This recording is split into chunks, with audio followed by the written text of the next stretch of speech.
तो इधर महाराज गुरु वशिष्ठ जी ने जब महाराज दशरथ जी के चेहरे पर उदासी देखी तो समझा करके कहा है कि यदि आप चाहते हैं कि हमारे घर में हमें पुत्र की प्राप्ति हो तो आप अपने महलों में पुत्रेश यज्ञ रचवाओ। आपके घर में एक नहीं बल्कि 4 पुत्र जन्म लेकर के आए, ये हमारा वरदान है। लेकिन आपको यज्ञ कराना होगा।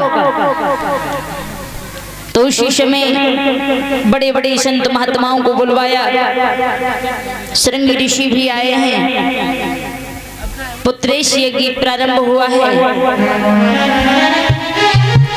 जब यज्ञ प्रारंभ हुआ महाराज तो देखा है कि उस यज्ञ से अग्नि देवता प्रकट हुए और अग्नि देवता हाथ में खीर का कटोरा लेकर के आए। अग्नि देवता ने कहा है कि इस खीर के 3 हिस्से करके अपनी रानियों को खिला देना। महाराज दशरथ उस खीर को लेकर के जाते हैं और उस खीर का आधा हिस्सा निकाल करके अपनी पत्नी कौशल्या को दिया है और बाकी आधी बची हुई खीर के 2 हिस्से किए हैं, कैकेयी और सुमित्रा को दिए हैं।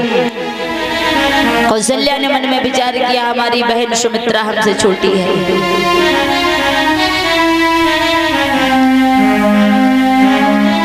तो यदि घर में कोई छोटा होता है वो सभी को बहुत प्यारा होता है। कौशल्या ने अपनी खीर का आधा हिस्सा निकाल करके सुमित्रा को दे दिया। इस प्रकार सुमित्रा के पास उस खीर के 2 हिस्से हो गए। तीनों रानियों ने उस खीर को खाया है। खीर को खाने के बाद पता चला कि वो गर्भवती है। धीरे धीरे कुछ समय व्यतीत हुआ है। कुछ समय बीतने के बाद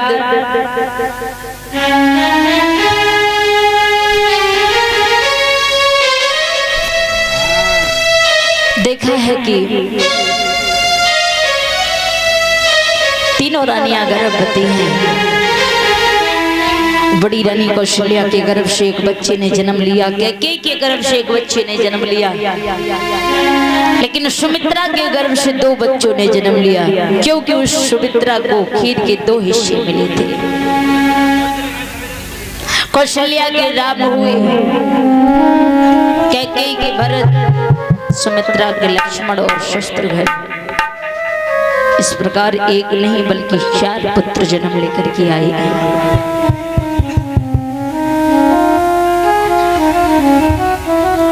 महलों में बड़ी खुशियां छाई हैं, आंगन में बधाई बजने लगी है। महाराज दशरथ को बड़ी दिनों के बाद संतान की प्राप्ति हुई। इस खुशी में धन लुटा रही है, जो भी आता है खाली हाथ नहीं जाता। बड़ी प्रसन्न है।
थोड़ा झूम लो।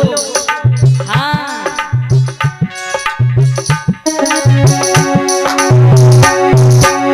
राजा के रंग में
बोलिए रामचंद्र भगवान की।